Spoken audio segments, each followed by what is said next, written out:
సాధించాం జై మాదిగా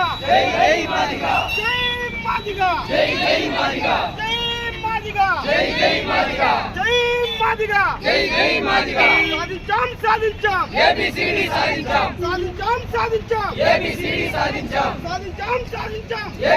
సాధించాం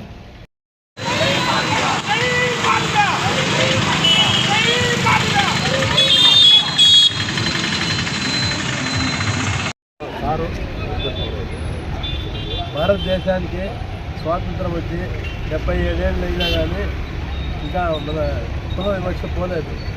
ఎస్సీ కులాల్లో మాది కానీ 2 జాతులు గుర్తింపబడినాయి. కానీ 59 ఉపకులాలు ఉన్నాయి. దానికి తగినట్టు రిజర్వేషన్ పెట్టాలని అంబేద్కర్ గారు రాజ్యాంగంలో రాశారు. అందరికీ సమన్యాయము సమతూకం జరగాలని చెప్పి వారి ఉద్దేశం. కానీ ఇక్కడ ఈ మధ్య ప్రజానాయకులు లోక్సభలో కానీ ఆంధ్రప్రదేశ్ శాసనసభలో కానీ ఎవరు కానీ చిత్తశుద్ధిగా మాదిగ వర్గీకరణ చేయలేదు, ఏబిసిడి వర్గీకరణ చేయలేదు.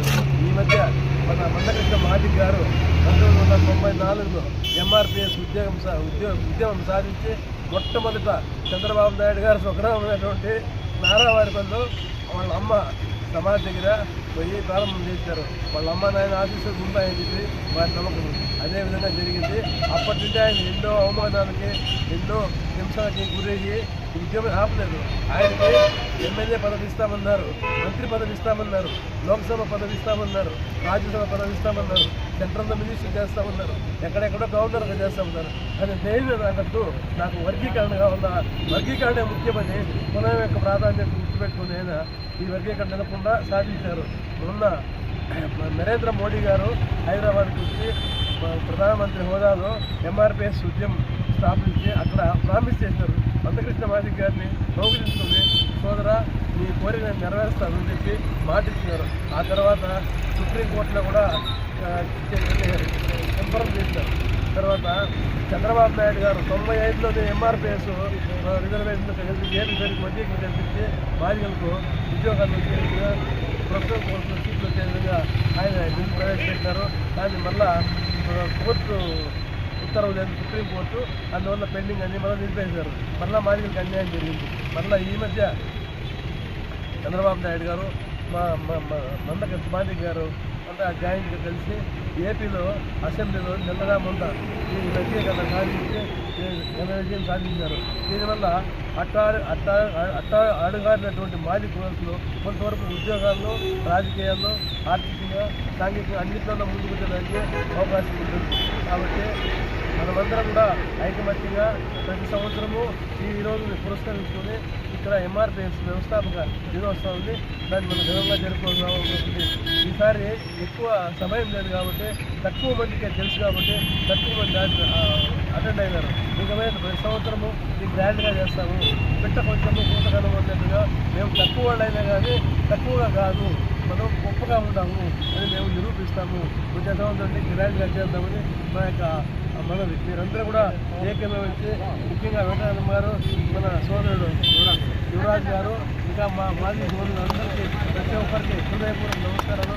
మనమందరం ఐకమత్యంగా ఉంటే ఎదురుగా ఆయన ఎన్ని ఆశలు పెట్టినా, మందకృష్ణ మాదిగ గారు ఎన్ని ప్రలోభాలకు పెట్టినా ఆయన గురి కాకుండా నాకు ఏది ఇవ్వద్దు, వర్గీకరణ కావాలని చెప్పేసి గట్టిగా కూర్చొని అక్కడ కేంద్ర మంత్రులు, రాష్ట్ర మంత్రులు అందరి మందం పొంది, సుప్రీంకోర్టు మందం కూడా పొంది ఆయన ఈ వర్గీకరణ సాధించారు. ఆయన చిరస్మరణీయులు.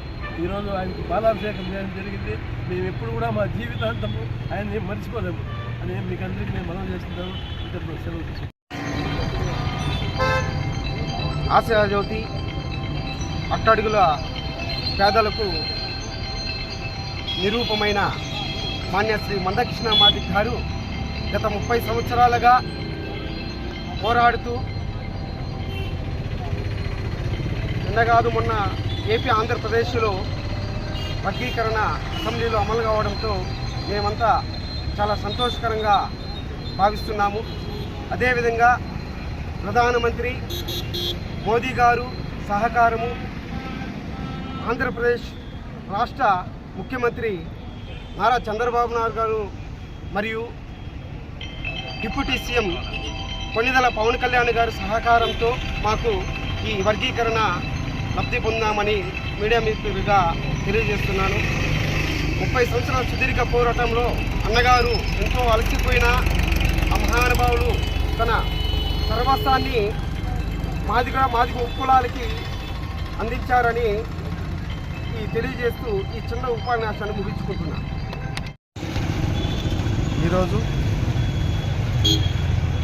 గత 30 సంవత్సరాల పోరాట ఫలితంగా ఎస్సీ వర్గంగా జరిగిన మా కులదైవం పద్మశ్రీ మందకృష్ణ గారికి పాలాభిషేకం చేయడం వల్ల మా జన్మ ధన్యమైంది. అదేవిధంగా పొలంనేరులో మా గురు వృద్ధులు మా దేవుడు డాక్టర్ కదిప్ప గారు ప్రతి ఒక్క ప్రోగ్రాంకి ఆర్థికంగా కానీ బలంగా కానీ మేము భయపడద్దా నేనున్నాననేసి ధైర్యం చేసి ముందుకు పోయి ఈరోజు వర్గీకరణ సాధించినాము.